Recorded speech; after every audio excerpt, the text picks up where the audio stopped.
This week on the Brody and Mo In-Law Show. This past weekend, Arizona won a football match.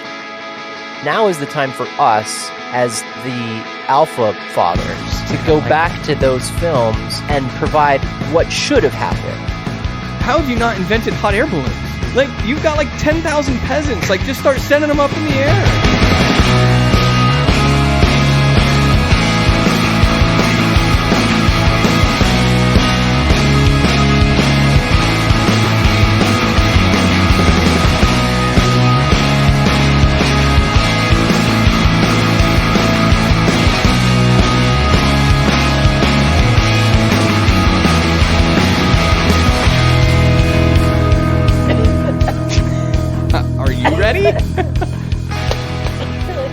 You're the one who counted this down. You couldn't have saved your cough for later. I literally hit record.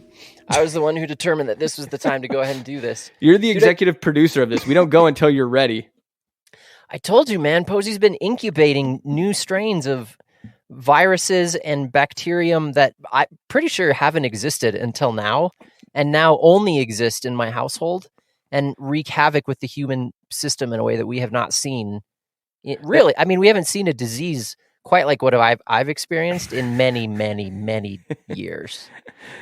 And it's nice to know that we're all coming up to your place for Thanksgiving this year. That makes us happy. Mm-hmm. By Thanksgiving, it'll all be gone or we'll all be dead.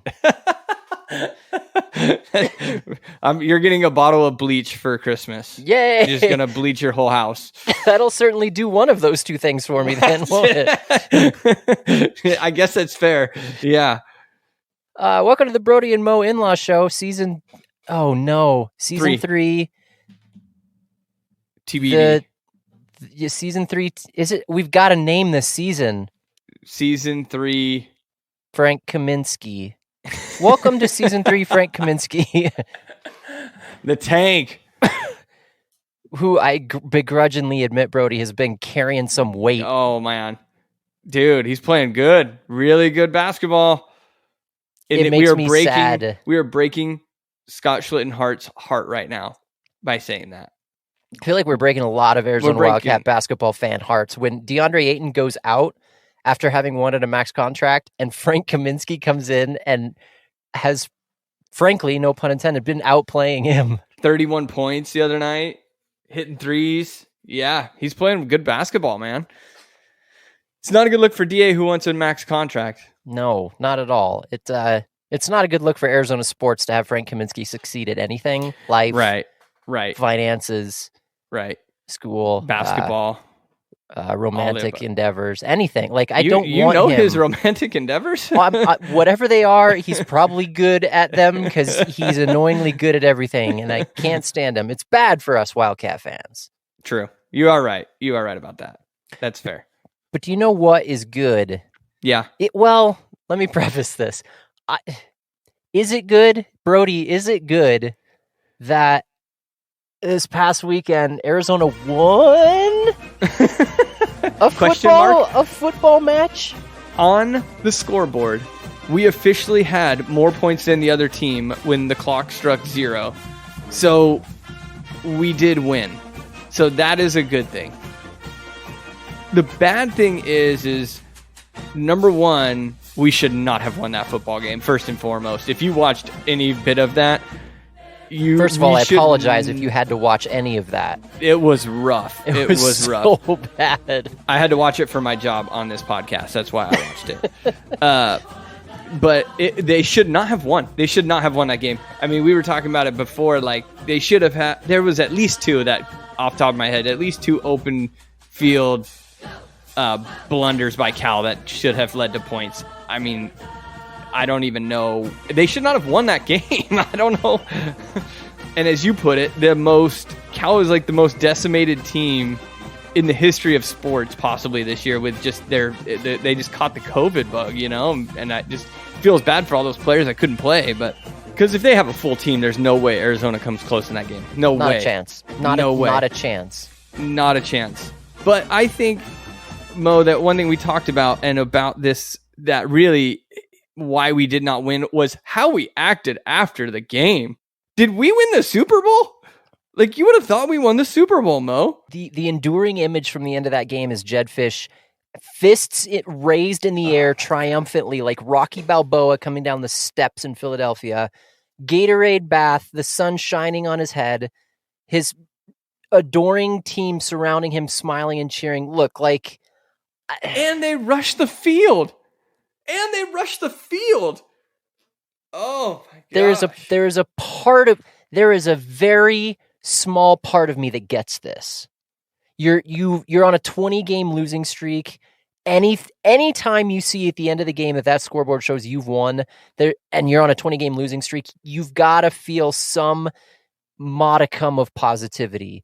But that's what you have to display too, right? Like, you can't go out there and pretend, like you said, that you've accomplished winning something of any real merit. You beat a Cal team that was missing 24 players and 3 coaches. Right. And you did you win that game by any merit of your own, or was it a congratulations on your victory by disqualification? I thought that a lot. I thought about the Global Gym Purple Cobras a lot during that football game. I mean, it's like, they should not have won. Like, they should not have won the game. Like, yay, they did, but they really should not. And it really negates the awesomeness that is rushing the field. Yeah. and getting a Gatorade bath. Like, do we just give that to everything now? And you're just going to come out and get slaughtered again this weekend by Utah. Nothing has changed. Yeah.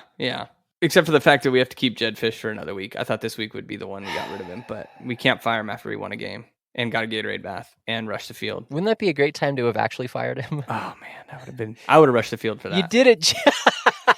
I would have definitely rolled down. If I can pick a positive, yes, please, from that game, Will Plummer's a tough dude. Yeah, that is true. He was bleeding profusely from his hand and didn't want to come out of the game. He went to the tent twice and came back. He gets mad props. Mad props. He is very tough. He is a very tough quarterback. There is a part of me that thinks he could, if he plays the way he played at USC, with confidence, seeing the ball down the field, he has no touch whatsoever, but man, can he sling it 100 miles an hour. If he could play like that, and if they could actually design some route concepts for him where they don't have to put touch on the ball, like give me some quick slants, give me some, I don't know, across, over the field, over the middle kind of stuff. Don't make him throw these deep balls to Booby Curry. He can't hit them. Yeah. He hit one against NEU, and Jedd was like, we're doing that every play now. That's the one. Like, give the guy a chance. Work to his skill set a little bit. At least get him into some flow, too, in the game. You know, let's get some easy passes. Let's get some ball moving a little bit, and then go for your down the fields. But they won. So we can't dog on them too much because they've won a game. So, you know, that's good. Were you happy after they won? Did you feel happiness? No, I did not. No, I really didn't, because I didn't think they should have won. Like, you know what though? An ugly win's still a win. That's everybody always says that an ugly win is still a win, and that was the ugliest win I think I've ever seen. Agreed. Definitely one of them. So, but I just couldn't get. I didn't have that. Maybe because we haven't won in 3 years or whatever. I don't know how to celebrate a win. Maybe that's it. So, but I just didn't. Did you? Did you feel good? I felt worse. Okay. I somehow felt like my initial reaction was, man, I feel bad for Cal. It wasn't, I feel great for my guys. It was those Cal kids deserved a little bit better than this. They did. But there's going to be an asterisk on this win, because Cal was missing all their whole team and coaches. I mean, they were literally, kudos to the kids that went out and played. I mean, they didn't get hardly any practice time. You know, they didn't even know they were going to even play until the Thursday before or whatever, because they thought they were going to have to forfeit the game. So, I mean, I got to give them some props. They held in close and literally should have won the game. Do you remember, boy, this was probably what, 2016? That's too far. 2011, 2012-ish. Arizona had lost Kurt Warner. They had lost Edgerrin James. They'd pretty much lost the team that took them to the playoffs 2 years in a row, and they were back to being real, real bad. Derek Anderson was their new starting quarterback. He lasted about a year. Then after that, in came John Skelton, the big Skeletor. Yeah. The Cardinals were really bad for like a 3-year stretch right there. Yeah. And Yep. I remember I think it was Christmas Eve. They were playing the Cowboys at home. They were probably like a 3-12 team at the time. Arizona was not Okay. good. A stretch of bad teams again. Just really no hope. They beat Dallas on Christmas Okay. Eve Yeah. for no reason whatsoever. Dallas should have pummeled them. And I remember feeling like, yeah, that was fun. That was great. They went out and won a game. Yeah. Like, that feeling doesn't exist for me with this win at all. It feels more like, I don't even know how to describe how bad it was that they won this game. I'm trying to come up with an analogy. And It's like you needed a parking space at the mall during the Christmas rush. yeah. Right? You need to get a gift. It's December 23rd. The party is tomorrow. You've procrastinated this long. The mall is packed. You can't find a parking space anywhere. Right. So your ultimate goal is get a parking space. Right. So in order to do that, like, you just sort of put your car in reverse and then just like let go of the wheel and push the gas pedal. And then you end up, you've crushed 17 cars on your way and run over somebody. Yeah. You've ended up in a parking space. You did it. You're there. Congratulations. You've accomplished the goal you set out to do. Do you feel good about having gotten there? And, the downfall in that is that you have a bunch of insurance claims that you have to pay. And the downfall of this one, of the win, is you have to keep Jedd Fisch for another week. So, there's your difference. Or your similarity. Sorry. The link. See, I don't have to worry about that because, with the Jeep, you can just park wherever you want anyway. Wow, that's right. Just park on a curb. I park in the mall. Like, it doesn't matter. I'm jumping curbs. I can climb it. For those listeners who are under the age of 25, a mall is large. It's like Amazon, but if it was concrete.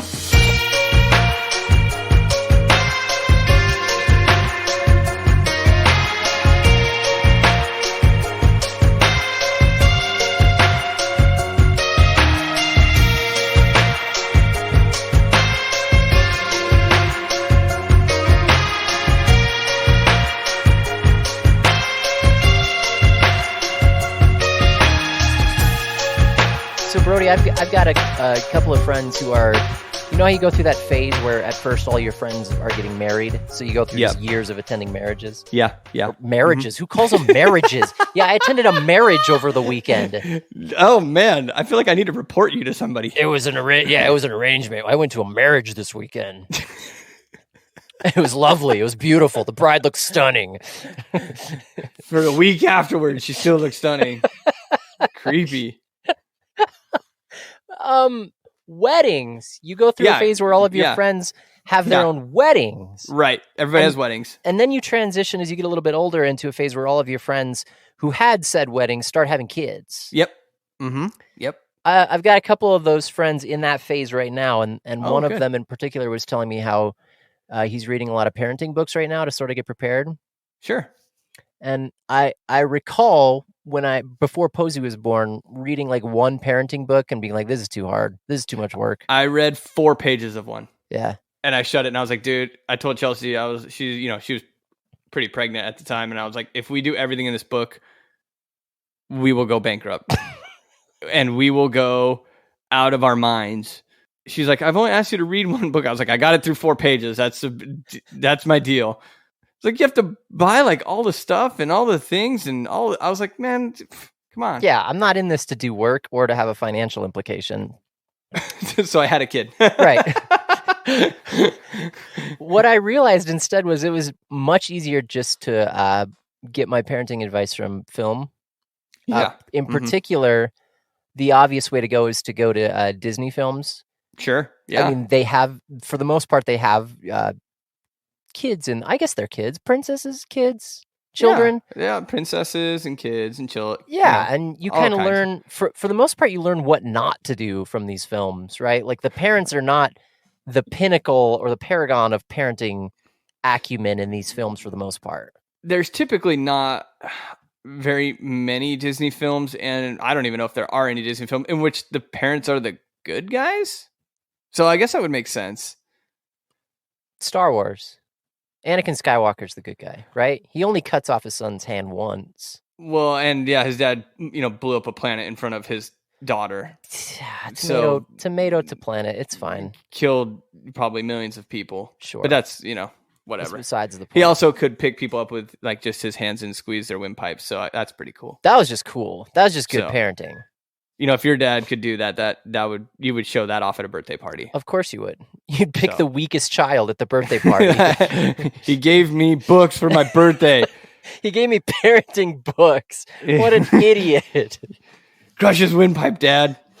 For sure, So son. given now that we have ourselves reached the zenith of parenting ability, like we don't need books. We don't need anybody to tell us what to do. We've pretty much figured it out completely and utterly.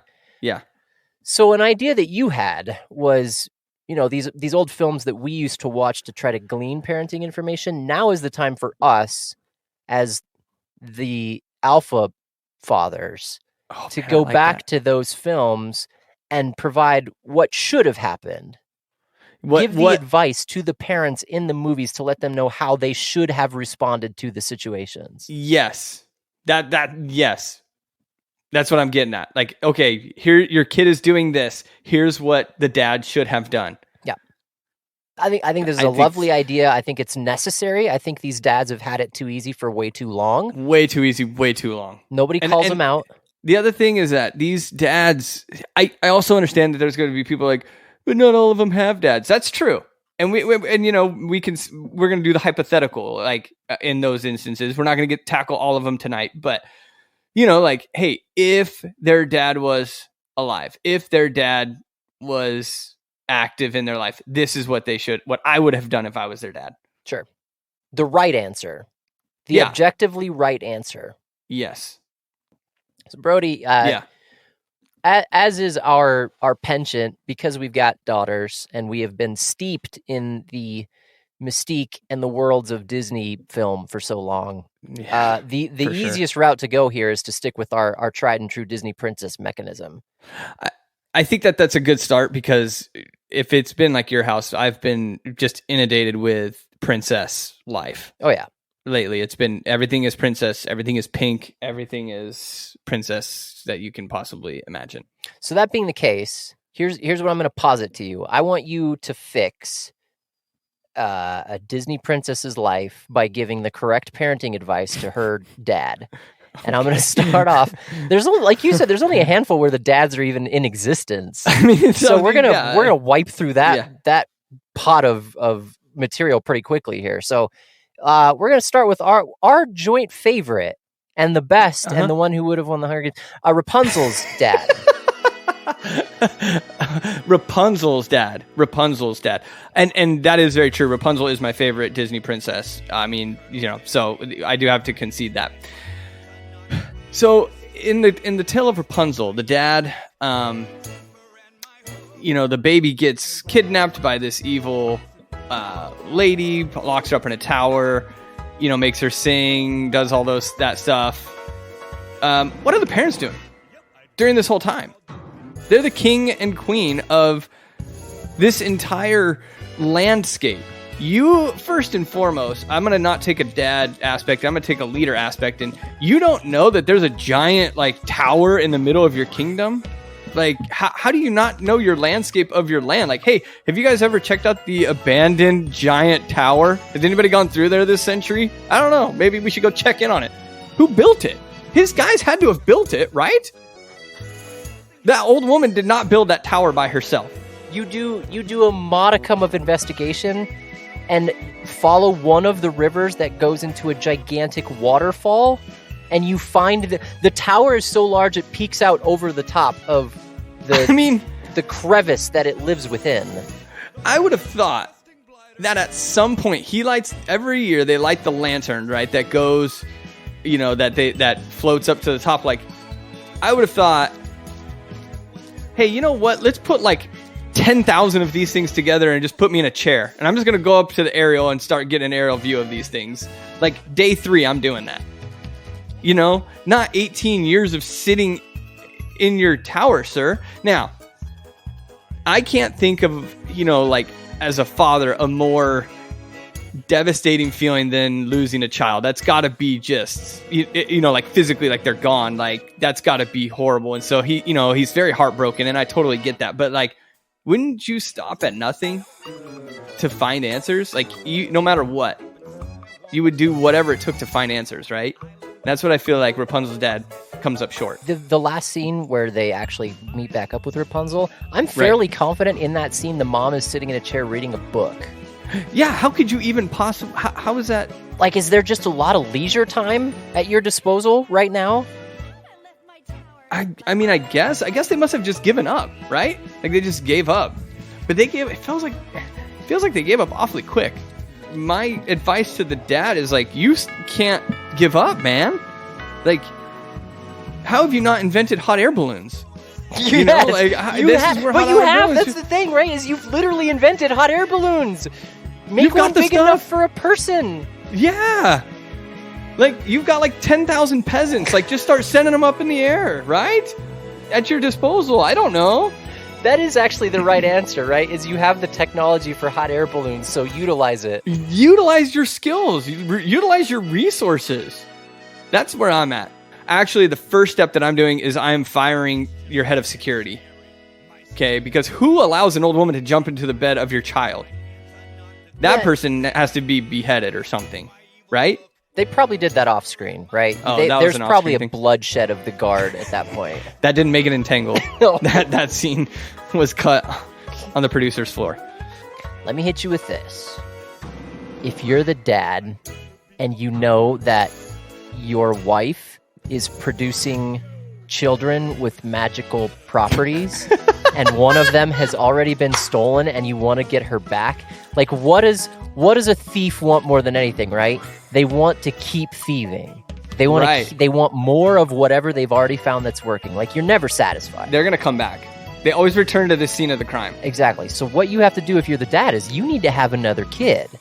And you need to use that child as bait to catch the old woman thief. Even if the child comes out and it doesn't have any magical properties, you got to pretend like it does, right? Dye its hair blonde, sing to it, and like get a flashlight and stick it up under their hair while you're singing. Just one of these things, you know? Flower, fleam, and glow, let your power shine. And then you just wait. That woman is coming back. Yes. And then you capture her, you find both kids, and now you've got one that's probably a little less of a favorite because, like, you had him to make him bait, but you just don't tell him that. That is the right answer. Good job. That is true. Or and there's a chance you'll have another magic kid. And then maybe you just forget the first one. And then maybe that's it too. We replaced Magic Kid with other Magic Kid. This Magic Kid is way more magic too. Like, that other one did some cool stuff where, like, you could heal and whatever, but, like, this one can make, like, any drink cold. Can you imagine the capabilities? Well, but think, though, I don't know if magic is genetic, because Rapunzel is related to our Frozen friends, and one of them has powers and one of them is not. Speaking of the younger one does not. Cold, that's right. So, how come you're not phoning that family? Yeah, if you've got access to them, call your cousin and be like, dude, we're missing a child. Can you freeze some stuff? Can you just come make everything super cold until this witch has to come out and get some firewood? Yeah. See? Phoning a friend? It's okay. It's okay, dads, to reach out. That's what I'm trying to say. It's okay, dads, to reach out for advice. Call your fellow dads that have children that can freeze things and utilize those powers to your benefit. All of us know someone who's got a child who's got weird psychic mutant power, right? Yeah. Like, don't be afraid to swallow your pride a little bit. Be like, hey, I let my child get abducted by a weird witch woman, then I beheaded the entire guard that was supposed to help them out, and I've been reading books lately, so I'm pretty bored. Can you just come freeze the land so we can figure this out? This is not hard. I'm out of books. I'm out of time. The hot air balloon thing is decades away from being invented. We've made some good progress, but it's just we lost a couple of good brave soldiers when the balloons just lit on fire in the air.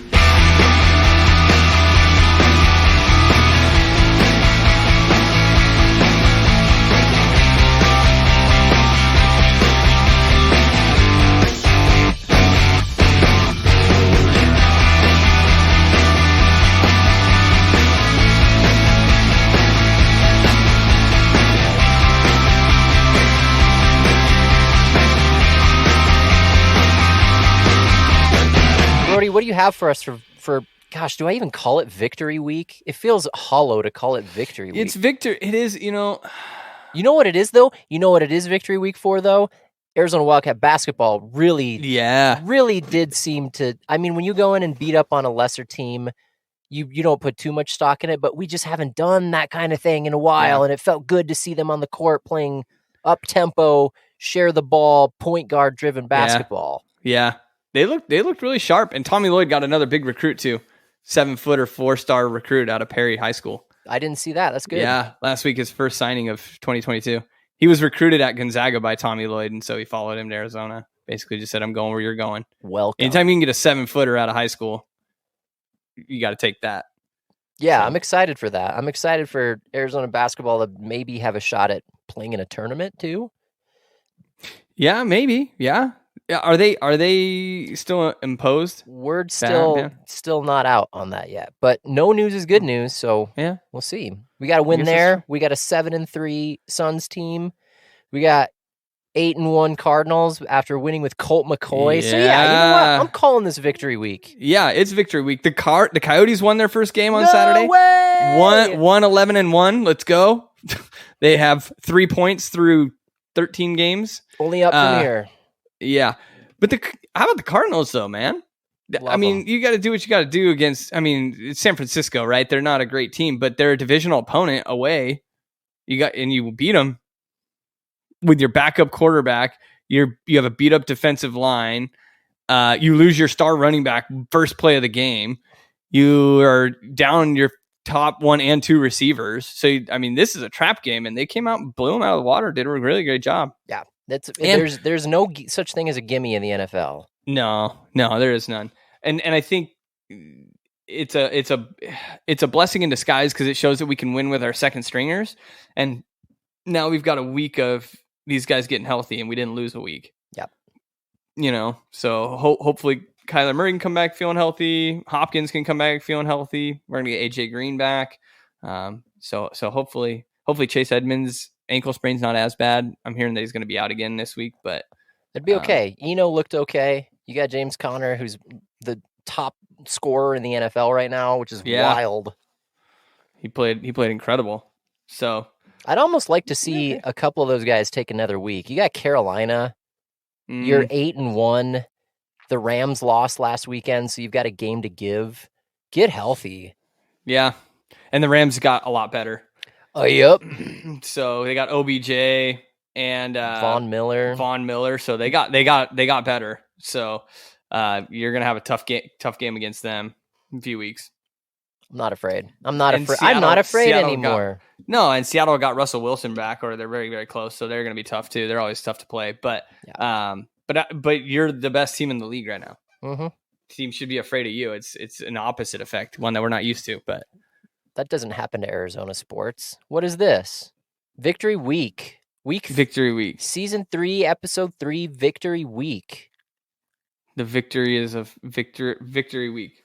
The most victorious of all the weeks. What number you got for us? I don't have one. Sweet. Thanks everybody for listening to the Brody and Mo In-Law Show. If you can find us on Space Hay, I'll give you $200. Don't have.